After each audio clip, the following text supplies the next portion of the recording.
मध्य प्रदेश के इंदौर में एक जगह है बाणगंगा। वहाँ सावन के महीने में एक शख्स चूड़ी बेचने आता है और उस चूड़ी बेचने वाले पर यह आरोप लगता है कि वो नाम बदल कर घूम रहा था।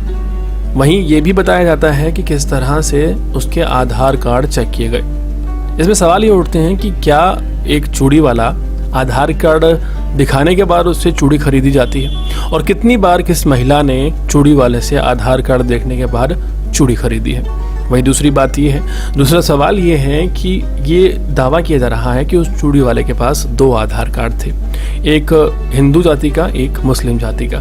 तो सवाल ये है कि मुस्लिम वाले पर ही आपने यकीन क्यों किया, आपने हिंदू वाले पे यकीन क्यों नहीं किया। और तीसरा सवाल और सबसे बड़ा सवाल ये है कि आखिर वो आधार कार्ड कहाँ हैं। उनकी तस्वीरें जो एसपी हैं वहाँ के, ना उन्होंने दिखाई हैं और ना ही नरोत्तम मिश्रा जो कि मध्य प्रदेश के गृह मंत्री हैं, उन्होंने वो तस्वीरें दिखाई हैं। अगर सोशल मीडिया पे वो तस्वीरें दिखाई होती तो इस बात पर यकीन करना बहुत आसान हो जाता कि ये चूड़ी वाला नाम बदल कर घूम रहा था या चूड़ी बेच रहा था। वहीं सवाल ये भी है कि क्या हमारे देश में कोई ऐसा कानून है कि अगर कोई नाम बदल कर घूम रहा हो या चूड़ी बेच रहा हो या कोई और सामान बेच रहा हो तो उसके ऊपर कानूनी कार्रवाई की जा सके।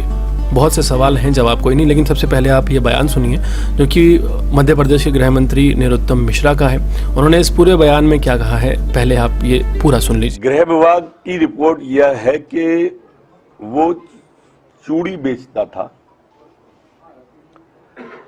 चूड़ी बेचने के लिए वो उस मोहल्ले में, वार्ड में था। हिंदू नाम रखा हुआ था, जबकि वो कुछ था दूसरे समुदाय से। आधार कार्ड भी इसी तरह के 2 मिले हैं और उसके कारण से वहां पर बेटियों को, बहुओं को वो सावन के दिन चूड़ियां पहनाने का ज्यादा हमारे यहाँ पर परंपरा है। वहां से विवाद शुरू हुआ था और उसके बाद में दोनों पक्षों पर कार्रवाई।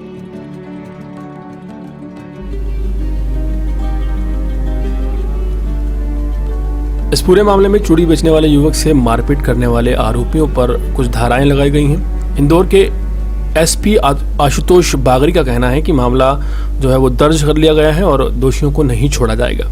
एक तरफ पुलिस आश्वासन दे रही है कि 3 लोगों के खिलाफ नामजद रिपोर्ट लिखाई गई है और 25 अज्ञात लोगों पर मामला दर्ज हुआ है। वहीं दूसरी तरफ जब गृह मंत्री का ऐसा बयान सामने आ रहा है कि वो चूड़ी बेचने वाला नाम बदल कर घूम रहा था और ऐसे लोगों को बख्शा नहीं जाएगा, तो फिर आपने पीड़ित को आरोपी बना दिया। जब एक गृह मंत्री ही ये बात कह रहा है तो फिर पुलिस इस बात का आश्वासन कैसे दे देती है कि आरोपियों पर सख्त कार्रवाई की जाएगी और उन्हें छोड़ा नहीं जाएगा। ये 2 तरफा मामला पहली बार सामने नहीं आ रहा है। ऐसे ही बाकी कुछ राज्यों की पुलिस भी लगातार कर रही है और ये क्यों किया जा रहा है ये भी साफ समझ में आता है। एक तरह से टारगेट किया जाता है चुनावी माहौल बनाने के लिए और उसके बाद फिर वाहवाही लूटी जाती है। सवाल खड़े होते हैं कि क्या कोई महिला आधार कार्ड देखकर चूड़ी पहनाती है? क्या कोई मुस्लिम युवक है तो क्या अब वो पूरे देश में चूड़ी नहीं बेच सकता?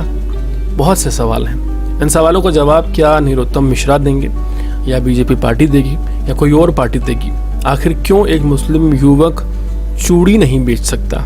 इसमें बुराई क्या है, इसमें दोष क्या है, ये बताने का विषय है। और जाहिर है कि अगर आवाज़ उठाने का आपको इतना ही शौक़ है महिलाओं के लिए, तो महिलाओं के रोज़ रेप हो रहे हैं, उन पर एसिड डाले जा रहे हैं, उन्हें मारा जा रहा है। उनके जो वो लोग हैं, वो जो असल दोषी हैं महिलाओं के खिलाफ, उनके खिलाफ आप कोई आवाज़ क्यों नहीं उठाते हैं? आपको इस बात पर आपत्ति है कि कोई मुस्लिम चूड़ी ना बेचे, लेकिन आप समझिए कि आरोपी तो आरोपी होता है, उसके खिलाफ तो आपकी आवाज़ उठती नहीं।